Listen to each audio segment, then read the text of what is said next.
Welcome back to Guff Stuff Weekly. I'm Guff. I'm Javen. And today we're going to be talking about gaming tables, as we have played with ours in the store for many years now. And top, no top, we just want to kind of discuss what the pros, cons, what you'd like to see in a gaming table are. I don't know. Let's start with the bare bones. Yep. The minimum here. What do you need for a gaming table? Bare minimum. Okay. Bare minimum, you need legs and a flat surface. True. Little white folding table. I've used a white folding table for gaming for many, many years. Yeah, we did too. I've used the 6 or 8 foot ones, I think. Yep, 6 foot, which is the standard ones that we use around here. Yeah, for like Magic. I found 8 foot ones. I've also found 4 foot ones that Walmart sells. Yep. That have collapsible legs, so you can adjust the height. Oh, nice. That'd be so cool. if you're like playing on like a couch. Yep, you can just lower it. You can lower it by one click, and then it's good height for the couch. Because the plastic gaming tables, you kind of need chairs. Yeah. Or the plastic card... They're called card tables, I think? Yeah, or plastic folding tables. Oh, card tables are a different one. Those are the square ones. Kind of like the wood one we got there. Yep, where the legs fold out. Another one that was kind of one of the progenitors or the first gaming tables were the octagonal. Yeah, the poker tables. Or the semi-hemispherical poker tables. Yep, the poker table things, yep. And they usually had a felt top. Billiards tables also functioned as gaming tables. Pretty okay. I think the billiard table runs across the same problem we have with our table that we have in the store. It's just so big. Yeah, and that's if you're short, you are having some even if you're tall, if you're sitting on the end of a table, it's really a pain to reach the middle of the table. So the table we have right now in the store is accommodating for 6 people, right? Cramped for 8 people. Yeah. It is slightly bigger than we need for 6 people. Yeah, it's just if they would have made it like maybe a half foot shorter both ways, it would have. I think a foot shorter both ways would have been perfect. Would have been really nice. Or if you took off the flange here, the big, and just went with the center of the table. 5 inches. I would 10 inches off of each side of the table. That'd be perfect. General rough measurement of our table is probably 4 foot by 8. Oh, now I'm curious. I got a tape measure. Let's see. This is oh god, I can't read that. 5 foot. 5 foot. Yeah, it's 5 foot wide. So then it's going to be like 9 or 10 probably. It's a monster. Wonk. And it is 7. 7 foot. So 5 by 7. 5 by 7. If it was a 4 by 6, it would be perfect. It'd be pretty nice. It was given to us by a customer because another guy was moving and they couldn't take the table with them because they were moving into a small apartment, which I don't blame them. It's too big for anything. I can't imagine why they would have that small apartment. But the things I do like about it, though, I like the outlets that are on. Yeah, I wish there was more. We have USB 120 volt. Yep, 120. Yeah, 110 volt. Sorry, we have 110 volt Yep. plugins, and we also have USB. Yep. Like the brick for your phone, we have the plugins for the USB. Yep. And then is there another power feature? I can't remember. No, there's just two 110s and then 2 USBs on each side of the table on the far ends, and then the short sides have nothing. Yep. And having a power table is really nice because you're not looking for outlets. Right. Yeah, all you have to do is plug it in, and anybody can plug into the Depending table. upon what kind of tabletop you're playing, some people like to bring laptops or need to charge their phone or things like that. So power outlets are a nice feature. I do love that part. I do. I like I guess if the company that we bought the table from, they have these little removable parts, would have been kind of cool to get some different ones, but I just find that they just fall off all the time. Oh, yeah. So what he's describing is there are wooden facades, essentially. Yeah, there you go. Wooden, like, decorative pieces that you can put on the table that snap in with magnets. Right now, it's just a plain, very basic. Yeah. But, I mean, it just covers up the screws and the bolts from the table assembly. Yeah. But, on the other hand, we knock these off. If we had, like, the dragon head ones that they had, that it would just be pure chaos. Another major benefit of having like a wooden, slightly expensive table is that if you bump it, the table doesn't move. Yeah, no, that's true. Because that's a big thing. You know, if you're playing on like a folding table and you have a game that has a lot of finicky pieces and somebody bumps it, one bump of the white table and everything's been gone. and the guy that has that eidetic photographic memory isn't there, you're screwed. Yeah. Yeah, the bigger table, I guess that is the advantage of this bigger table. It is what it is. And honestly, like 5 wide is okay, but like if you went a foot shorter on the ends and maybe half a foot shorter, that 7 foot is just a lot. Yeah, that's a lot to reach across. And I know we have some shorter people, and they have to pretty much stand up and stretch as far as they can to even get close to the center. I think you, me, Big D, and I think that's about it. Yeah, you can reach across Fluffy. the table. Yeah, Fluffy can a little bit. Yeah. But I mean, like sitting down without having to get up. Right. Yeah, it's hard to reach across the table. Very few of us can reach the center of the table from any given point. And I found that it's for me when I'm gaming and DMing, I don't like using miniatures on this table because of that.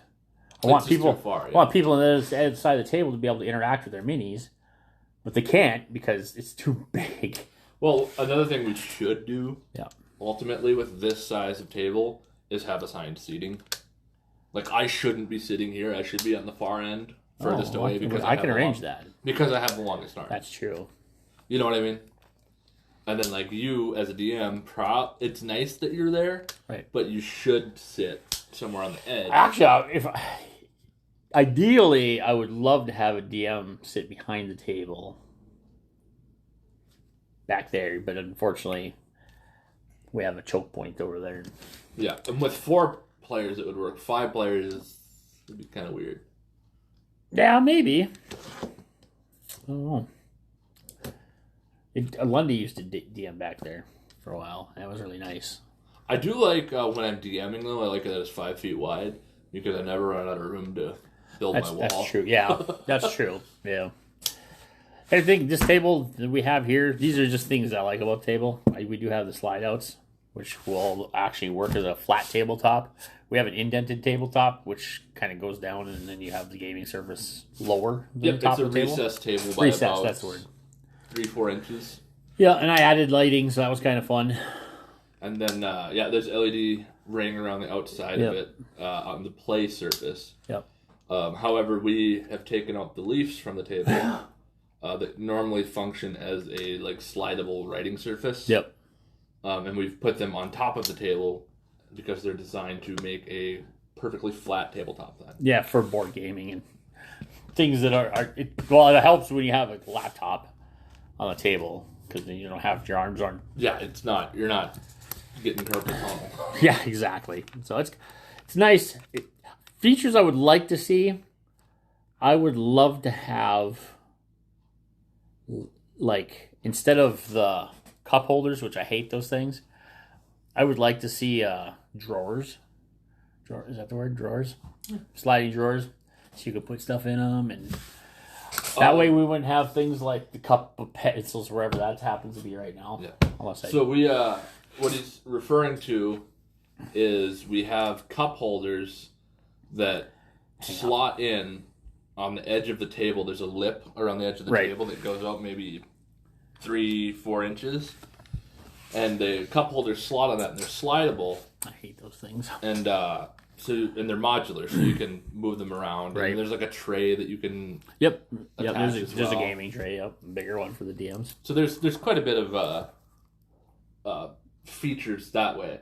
Although, as far as gaming tables go, I think this one's pretty bare bones. Oh, it is very bare bones. As far as the industry standards. It is. Well, yeah, this company doesn't even make them anymore. They went under. Because I think if you get into, one of the big names, Wormwood. Yeah, that's the first one that comes to mind. They have the Prophecy gaming table, and that has, a crank on the side so you can lower and raise the surface, which would actually be really nice. That would be. Now that I think about it. I'd like to have built-in cup holders that we can just flip down the side for the people who want to use them. The ones that don't. Look at that. Oh, yeah, no. Wormwood is... It's expensive gaming table. They're spendy, but from... But it'd be nice, when you're gaming, you can lower your table, put a top on it, and then you can play board games underneath your pre-built say dungeon, for instance, like that. Mm-hmm. They built a dungeon and they lower it, put probably a hard surface top on it so they can do other stuff. And then when they come back, they crank it up. Yeah. So let's you like say you're playing a long board game. Right. Yeah. Say you're playing. Yeah. Exactly. Axis and Allies. Yeah. That's what I was thinking. Axis and And Allies. it's literally under the surface. I mean, we could technically do that here. Yeah. Now you could. Yeah. So it's pretty cool. I'd like to see more features. Maybe we should build a custom table. That's the thing I wanted to talk about a little bit was custom tables. I've seen a lot of stuff. If you browse Reddit or Pinterest or any of the makers spaces, essentially on the internet, a lot of people do like their own epoxy tables, and then or they'll do like plexiglass on the top, and they'll have a TV screen. Yep. And then you can hook a computer up to the TV screen, and you have your interactive. And you can have an interactive map. Yeah, we actually looked into buying Fluffy and I had looked into buying. They have projectors that are called short throw projectors, and they're specialized in projecting a big image for a short range. So, like our big projector, you have to have it a ways to make the image look good. But we'd hang it above the table, and it would project down onto the table, and then you could have your interactive map without having to have a TV or all the the wiring for it. But we just didn't commit to it because of other reasons. Just probably money was probably the biggest thing. The base value of their table is ridiculous. It's expensive, but it's nice. It's all awesome. But all handmade too. I think if we did it ourselves and we could get wood lumber when it was at a low price. I know I've worked with wood enough that I could get away with a basic frame and some basic decorations. I could get us some nice wood if you want. How's that? Talking like flame maple. How's that? Bird's eye maple. I know a guy. This is all from your property out in your hunting camp? No. You know a guy. Get us good stuff. This is from a guy who used to be a wood dealer. Oh, shoot. So that's old school wood. And he's got like curly maple, flame maple, bird's eye maple, mahogany, basically anything you can think of, he can get access to. And a lot of it he has, and he's not even using anymore. And he was actually, I took a bunch from him last time I visited him because he was burning it in his wood stove. What? No! No! Because he has so much of this. Right, he's just like, what am I going to do with it? Desirable wood. And he's like, I'm not going to do anything with it. Because he usually makes violins out of it. Oh, yeah, I know who you're talking about. And, yeah. But when you have a graphite gaming table, pallets and pallets and pallets of the stuff and rows and warehouses full, I suppose, what do you do? Yeah. Nice. Well, maybe that should be this year's process, a winter project. We should start designing a game table that's for us. Do you have all the woodworking tools you need in your shop? Yeah. Okay. Yeah, we have all the major ones anyway. Because we'll need like a router. Yep, for sure. We have that. Table saws. We have miter saws. That's all pretty basic. Yep. A planer and a joiner. I don't know if I have a planer. I think the guy that I was referencing earlier has a planer. So if we want, I'll have to look into that. I'll have to see if I have a planer at home. Yeah, because a planer and a joiner. Can't remember we bought one. Of course, now my wife's back to business this winter. She'll be out in the shop a lot, so we'll have to do an inventory of what we have. Mm-hmm. But I mean, I think that just having I'd like to have it easily assemble and disassemble. What's that? Take it down? Break down? Collapsible. Sure. I know, like, we built, when my daughter was little, we built her a loft bed, and then we have something on, but literally all you need, it's super, super solid and stable, but all you need to take it apart is a wrench and a socket. You can just take the whole thing apart. This table here, you have to have Allen wrenches, you have to have screwdrivers, you have to have all kinds of weird, and instructions from IKEA, but in Chinese instead of IKEA language, whatever that is. Swedish, yeah, usually. Yeah, it's just like, oh my gosh. This table is, like, I'm not belly aching about this table. It's done as well, and I love it, but I think we could do better. And I think it might be time to move on. What are we going to do with this one, though? Let's get a bigger building, right? I wonder if one of the... We can sell it to the Junction. Yeah. Or one of the game stores in the bigger cities might be interested in it. Sure, we can sell it to one of those. Their tables are nice. They custom built all their tables. Yeah. And they're not gaming they're just generic tables. Right. But they built them out of like refurbished pipe. Like Oh, steel pipe. yeah, that'd be fun. And then the one guy's a massive woodworker. So they have like amazing, phenomenal finished, varnished tops. That'd be nice. That are just like gorgeous. One of them all, at least. I'd like to do custom tops. I'd like to have like, I've always wanted to take some of the art from Magic, some of the art cards, or even some of the older art that I just like, even if the cards aren't worth anything, and just epoxy them, even if it, a little money, whatever. But just to have custom tabletops or custom, like if we had 5 Magic tables in here, all of them have different. Maybe one has a Pokemon top, the other one has a Magic top, the other one has a D&D pictures from the old Elmore art series, and I mean just. Yeah, that'd be kind of cool. That would be pretty easy to do. We wouldn't even have to epoxy it either necessarily. No, we could just get a piece of plexiglass or glass cut. Yeah.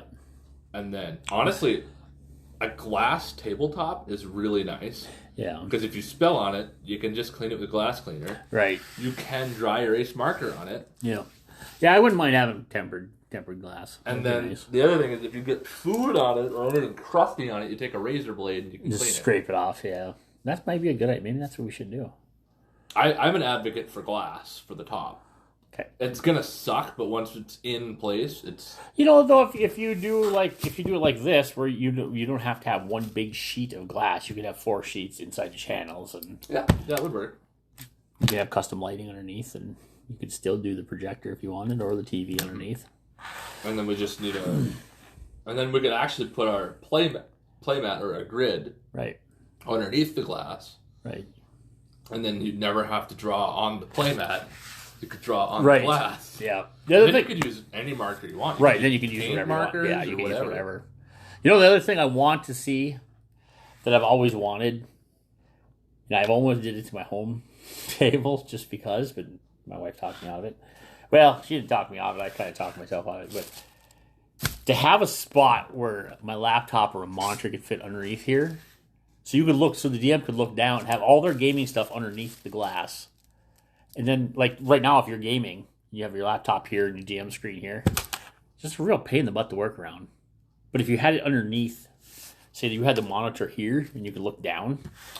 Or find the most common size for a laptop. There you go. And put a channel in so the laptop slots in. Yeah. And then, like, you could put glass over it or something, and then, I don't know. Yeah, I would like to have it so I don't have to have it above the surface. My biggest problem when I'm gaming is, especially when I'm DMing, is I'm trying to play, and then minis, and then I'm trying to move minis, and I always got a laptop in the way, and then try to get rid of the laptop. Well, I need that quick reference material, too, though. And I don't like having my phone in my hand all the time. But if you don't know the books by heart, you need the laptop for the quick. Yeah, well, with Pathfinder, I don't know the books by heart. Yeah. I don't even know if I could. I don't think I'll ever get to know the books by heart. But yeah, food for thought. Yeah, gaming tables. Probably a project that's going to be coming up sometime 2023 for us. I think we should definitely look into it. You look into building one. Yeah. I will look into what's available and see if there's anything cheap on the market that is fitting what we want. Yeah. Yeah, we'll do a second part to this podcast for the table and maybe even more down the road. Because, if we do it, we're going to get into it and we'll have all kinds of custom stuff built into it. I think we should have the cup holders built in. Like I've seen flip down cup holders where you just toss them to the side and you pop them out. The thing I like with the wormwood table is they're just magnetic. Yeah. And then they slide into a little channel, but you can put them on either side. That's true. So if you want tokens for a game, you can just slide on the inside, and you don't have to fight with them over here. Yeah, wormwood. Oof, wow, that's a lot of money, man. I know we can make it for less. I think everybody that's got one though has said it's worth it. Oh well, of course. But what is it? $5,000 to start? Higher 10? Okay, that's just a start. So if you want to get up to the high end, probably one with the crank is probably 15, that's 20 a grand. Base feature. It's a base feature now? On the 10 grand ones, yeah. Holy jeez. Yeah, the elevation change tabletop, I believe. I bet you. You know what? I bet you we could do. I bet you we get away with cheaper. I bet you take those raising desks. I've watched guys, Linus Tech Tips do it. They took 500 pounds, because these desks, these raising desks for $300-400. Those computer desks that raise up and down, and they just put 500-pound a block of aluminum on it. But I bet you if we take 2 of those for $500 and sync them together, we could just push the button and then we could raise lower the inside of the table. Well, nothing wrong with having like a pedal to do it either. Or yeah, or whatever it is. I don't even care. As long as we can just push the button. And we won't have to have that. I mean, the metal crank's cool. Don't get me wrong. That old school crank is never going to die. Mm-hmm. It'll be there after the apocalypse. But, I mean, we can't afford $10,000. I can't afford $10,000 for that. But anyways, that's this week's podcast. Yeah. We have a guest coming up in next week. Yeah. We'll be talking about a new game we've been playing. Yep. Anyway. We'll save it. Till next time.